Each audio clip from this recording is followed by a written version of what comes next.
What's going on, everyone? Today we have the RTX 5060. This has got 8 gigabytes of VRAM on a 128-bit bus. We're going to be checking it out today in Cronos at 1080p resolution. We've got it paired with a 14600K and 32 gigabytes of RAM at 600 megahertz per second. If you're new here, I invite you to subscribe. If you're not new here, welcome back. I appreciate it. Alright, so today we're going to check out Cronos, and we have the RTX 5060 paired with a 14600K. We're going to be going through this title, checking out all the different settings, and making sure that you know what to expect at 1080p. All right, so right now we are on the high preset. We don't have any upscaling with no frame generation and no ray tracing. So let's just go up to Epic and see what that looks like, because right now we are looking like, other than that little stutter, this title does stutter a little bit whenever you are in the beginning, and then it kind of smooths out. But right now we're at 72, 74 FPS. Let's just jump over and check out what Epic will do. Again, this is no frame generation and no upscaling with no ray tracing. So we are just straight up all natural pixels here. 57 FPS. We are looking like about 7.3 on allocated VRAM, using about 6.2. Which just gives me a little bit of a promising sign here that we are pretty close to 60.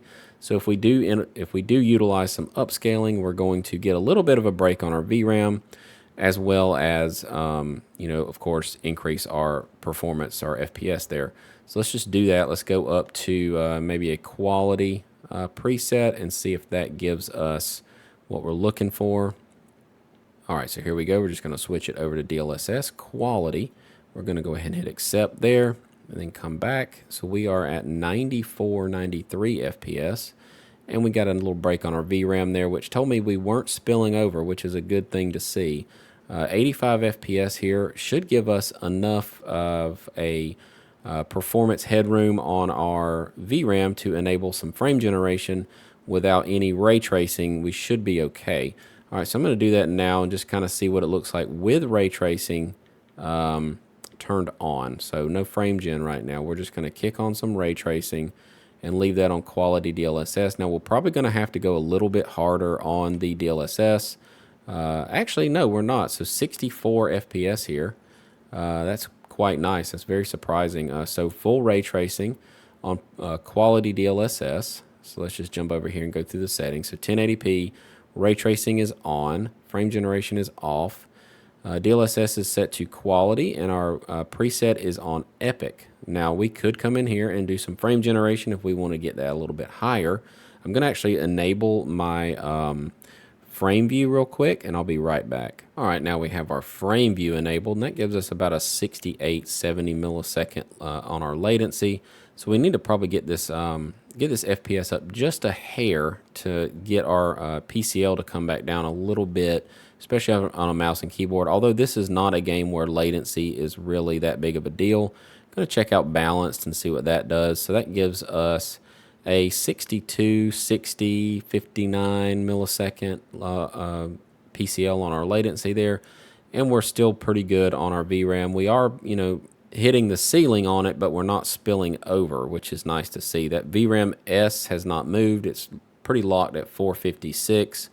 Whenever that starts to go up to like 900 megabytes, that's when you know that you're spilling over. So right now, since it's not moving at all, we're not spilling over. So that tells me we're pretty good right here on these settings. So at 76 FPS, let's just see what we're able to do here. So we're at 1080p. Our ray tracing is turned on. Frame generation and multi-frame generation are off, and we are at a DLSS quality setting of balanced. So if we do want to introduce some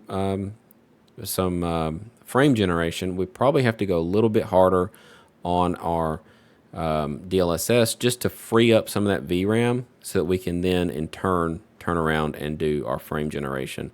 And honestly, at performance DLSS, it still looks quite nice. I don't love going down to performance on 1080p, but if you are on a smaller panel, 1080p would probably be fine. If you were on like a 19 to a 21 inch panel, you should probably be okay as far as clarity goes, because it looks okay on mine right now. I have it have thick borders on my screen so that I can be able to accurately tell you if it looks crappy or not. It looks pretty good. So yeah, looks like 72 FPS here. All right, so we should be able to implement some frame generation now and see how far we can go as far as like what kind of performance we can expect. I didn't expect to completely max this out right now. You know, utilizing some DLSS is definitely making this possible, but right now we are looking good. We're at 128 FPS. And we have 7.4 gigs of allocated VRAM.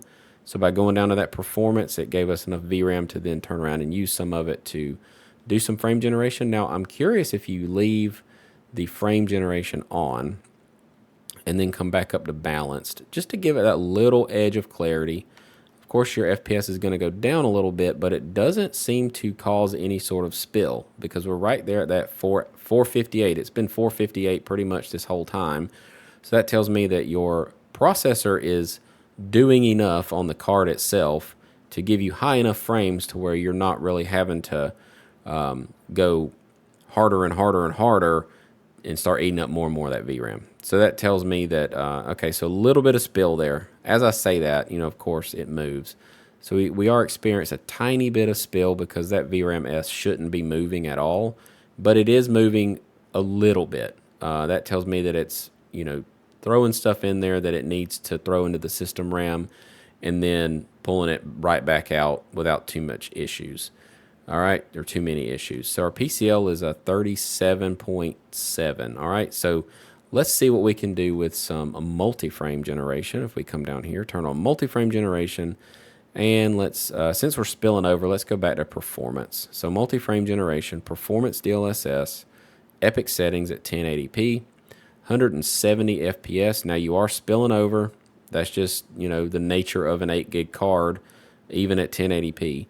But, you know, if you look at it like this, if you weren't staring at these metrics on my screen, would you be able to tell? You know, I probably wouldn't. But because our PCL is nice, it's at 35 milliseconds. So that tells me it's a smooth 180 FPS, even though it is utilizing some of that system RAM here and there. It's still maintaining a really nice smooth performance. All right, so this has been Cronos at 1080p on the 5060. So if you like this kind of stuff, please consider subscribing. If you're new here, definitely hit that button and become part of the community that we're building here. And yeah, if you are not new here, thanks for coming back. I really appreciate it. We'll see you guys in the very next video. Peace.